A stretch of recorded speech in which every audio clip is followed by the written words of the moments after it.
West, dirty South Midwest, know what I rep, Castle Hill BX. You been warned like B.I.G., cause you don't know me like T.I.P. I'm that nigga that hold big grillin', bottle spillin' in VIP. I'm sippin' that purple potion, I'm twistin' some purple potion. Sippin' no Michael Jordans, you mad cause you can't afford them. Every day y'all look proper, closet looking like Foot Locker. SBs or Y3s, and it ain't out if I ain't cop 'em. If I ain't got 'em, man, he got 'em. Gonna be a problem, shit, we gon' rob 'em. How it is, nigga, where I'm from, better bring your clique when you come to the club. I'm rolling deep, homies holding heat, eyes wide open, we never sleep. Cause niggas like to crawl and creep, my niggas like to brawl and drink. I'll break my foot off in your face, from the club into the street. I'm sipping that purple potion, I'm twisting some purple coke, and the homies is always holding. I got all these holes open, my pockets is always swollen. We good, I'm not talking rolling up, open the place, owning, start frontin' like you don't know it. I'm sipping that purple potion. It's Monday, so that means three things. One, I'm not your MCM. Two, it's a Mamba Monday. And three, it's time for the 24 podcast. How you guys doing? I'm your host, the product of poverty's environment, the Pope Chuck Paul. I hope you guys enjoyed your weekend. I sure enough did. I ain't do shit but sleep and cash out on deposits. I'm sorry. I had to say that. It just feels good when, you know, whatever notification that Zelle makes comes in, and it's all yours. So shout out to all my motherfucking web clients and all that good shit. Now, let's get right to it. We lost a hip-hop legend. Rest in peace to hip-hop icon Biz Markie. He passed at the young age, in my opinion, of 57 years old. There was no known cause as of now, but he's been battling type 2 diabetes for some time right now. Last year he had a stroke, and even a few months ago there was rumors of him passing away, but it's official now. He has transitioned on to the afterlife. And it's crazy, I was looking through my old photos. I have photos of lots of different rappers. Like I have pics with Slick Rick, motherfucking Eric Sermon, Cormeg and whatnot. So I'm looking if I have any with Biz Markie. But one memory I do have of him is when I was in high school and I went to fashion industry, so we had to get on the 1 or the 9 train at 23rd Street. I forgot what street he got on, but this dude gets on. I don't know if he ever stood next to him, but I'm sure that it is. This dude got to be like 6'4", big as shit. Train's crowded, and my homegirl Tasha's like, wait a minute, are you Biz Markie? Like, we knew it was him. Like, no other motherfucker looked like him. You know what I'm saying? He's like, nah. She's like, yes, you are. So we all joking around with him and shit like that. And this big motherfucker is not holding on to the pole. So he's doing one of those things that little kids do with the whoa, gets falling all over on top of us. He was on his way to TRL at the time. Total Request Live. Yes, I'm showing my age. That was between 96 and 2000, whatever that was. So, R.I.P. Biz Markie, man. R.I.P. to him. And we gonna we might just stick on a nostalgic route. Before we even get to that, the Bucks are up 3-2 against the Suns. Tomorrow night, they will be in Milwaukee. Milwaukee might win their first championship since 1974. Devin Booker is eating. He's dropping 30, 40 points a game, but it's not enough. Late, costly turnovers. In game 4, CP3 turned the ball over in like the last couple of seconds. Game 5, Book got the ball stolen from Drew Holiday in the last few seconds, which led to the now famous alley-oop to Giannis Antetokounmpo when he was fouled by Chris Paul, and he still had a chance to win it after he missed a free throw, but that's the way the cookie crumbles. The Bucks ain't playing with their food. Chris Middleton, he's dropping 40. So we'll see what happens tomorrow night. Hopefully it'll go to a game 7 because this is a great fucking series. You know, like, I would love to see CP3 get his ring. I would love to see Devin Booker be legendary and whatnot. Hell, I would like to see Giannis, fellow African, get his ring. For all the criticism that he's been getting as far as like his free throw shooting and him not being able to shoot jump shots. But at the same time, like, look, he's a big man. He needs to get the ball in the post. You know, so there's really no losers in this, but I'm letting you know right now, if the Bucks win, you will see me with some Bucks merch. If the Suns win, you'll see me with some Suns merch. Still a Lakers fan till I die. And like I said, we're getting to nostalgia. Last night was Money in the Bank. If for all my wrestling fans, it's only right that I wear the HustleMania t-shirt that's on sale in the kickoff shop. Long sleeve and short sleeve, and we got Scully's. John Cena came out after Roman Reigns defeated Edge. And also the Usos are the tag champs, so the bloodline is definitely holding it down with the head of the table. Yes, Uso Penitentiary.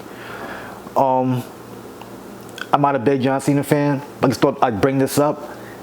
WWE really dresses him up in the NYC undercover cop gear.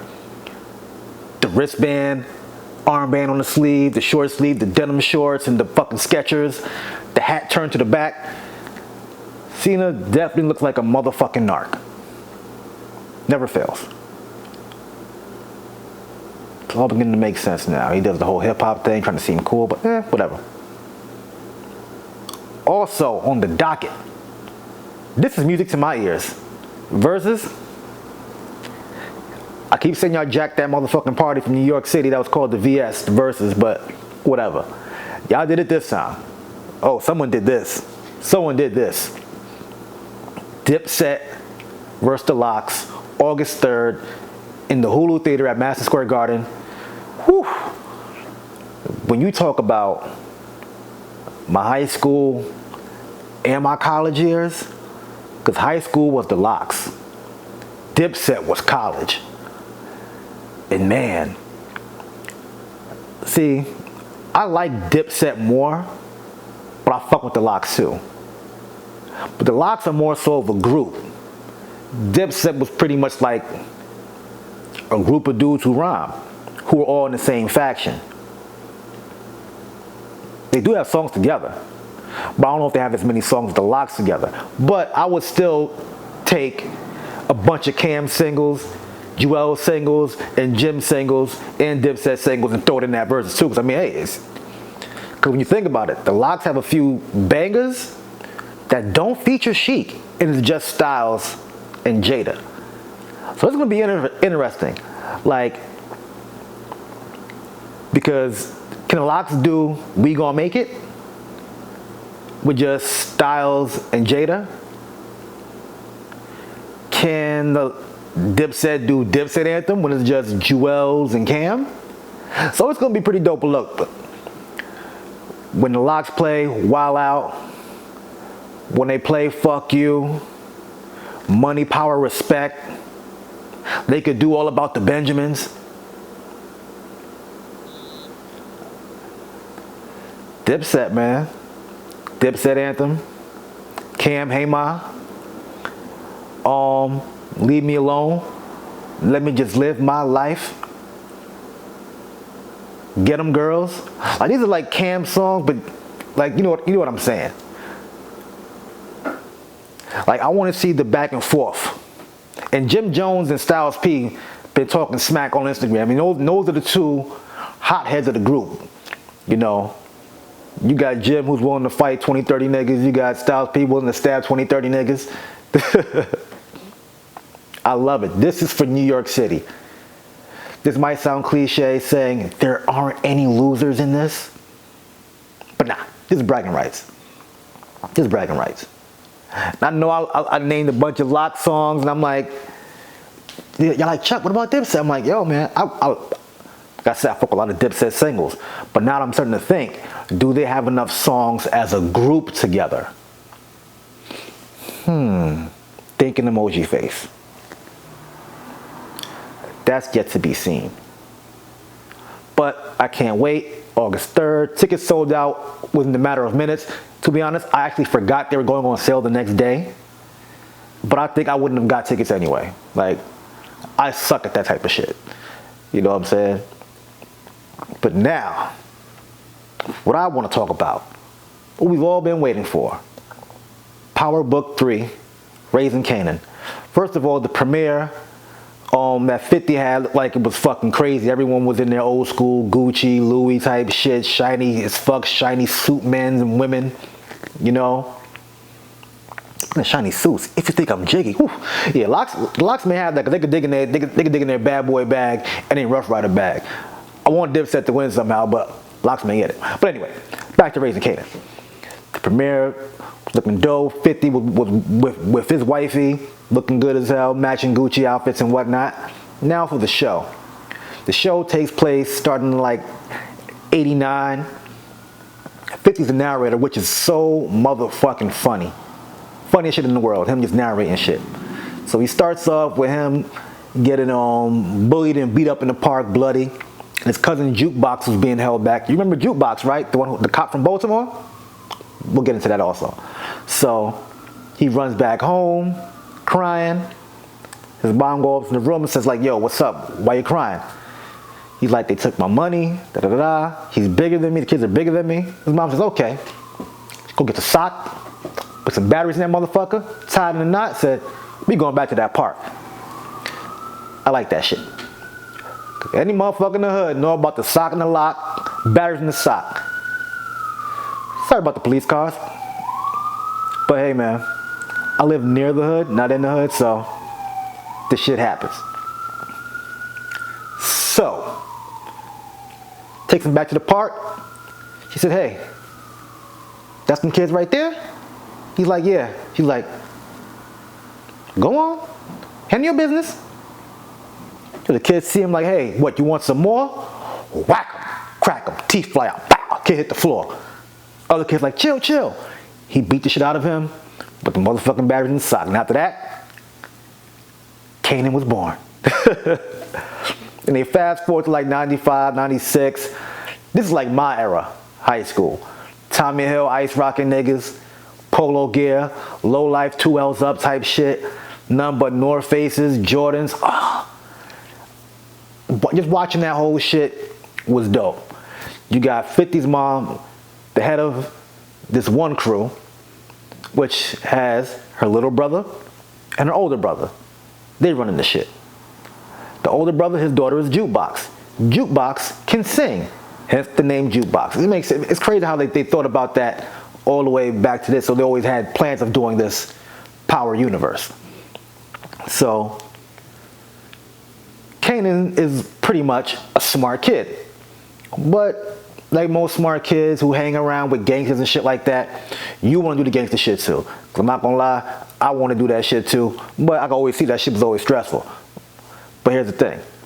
He gets offered to take a test to go to Stuyvesant High School. Now, if you're from New York City, you know Stuyvesant High School is one of the best, like, nerdy geek schools in New York City with all types of shit. So, he's about to take that test, pass, go to school downtown. He's like, yo, I gotta take like 3 or 4 trains. And mind you, if you wanted to go to school in the city and you lived way down in Brooklyn or uptown or Queens, that's what you gotta do.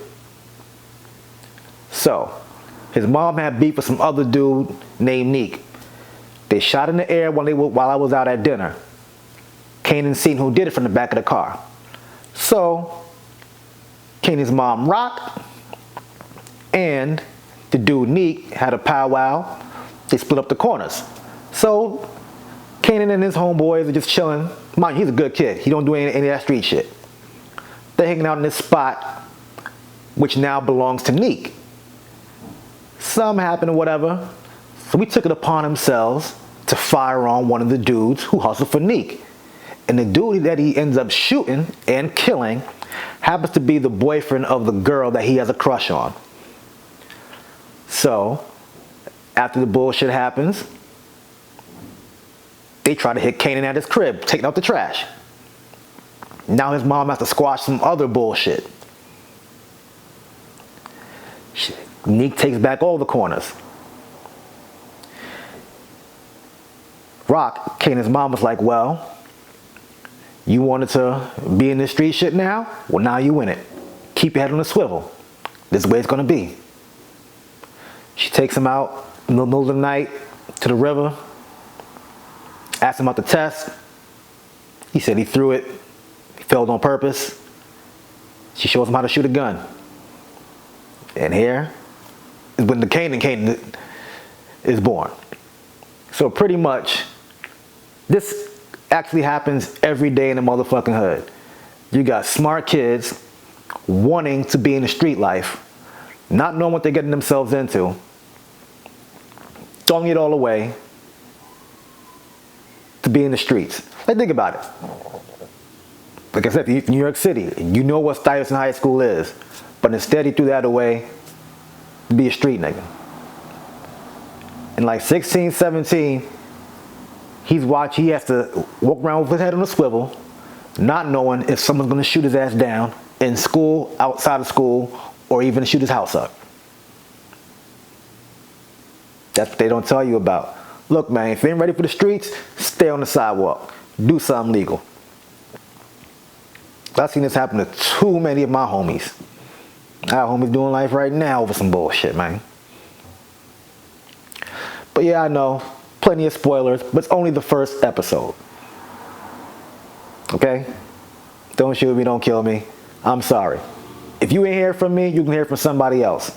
And plus, by the time this episode is on, you should have already seen it. Alright? Damn. But yeah, man, I love it. Hopefully, later on as the series gets deeper, we can meet a young Ghost, a young Tommy when Kanan starts running his own crew, or maybe he starts running the family biz. Because only a matter of time before his mom gets popped. A matter of time. But yes, tomorrow, Game 6, Suns at the Bucks, Phoenix at Milwaukee. August 3rd, Dipset versus the LOX. And before I let go, happy 21st birthday to my cousin Kiana. Hope you have a great day, great week, great weekend, great month, and a great year in life. And like I always say, like, share, subscribe, comment, or wherever it starts at. God is good, God is great. Thank God my paper's straight. Free the real, keep the fake. I am the Pope Chuck Paul. Peace out.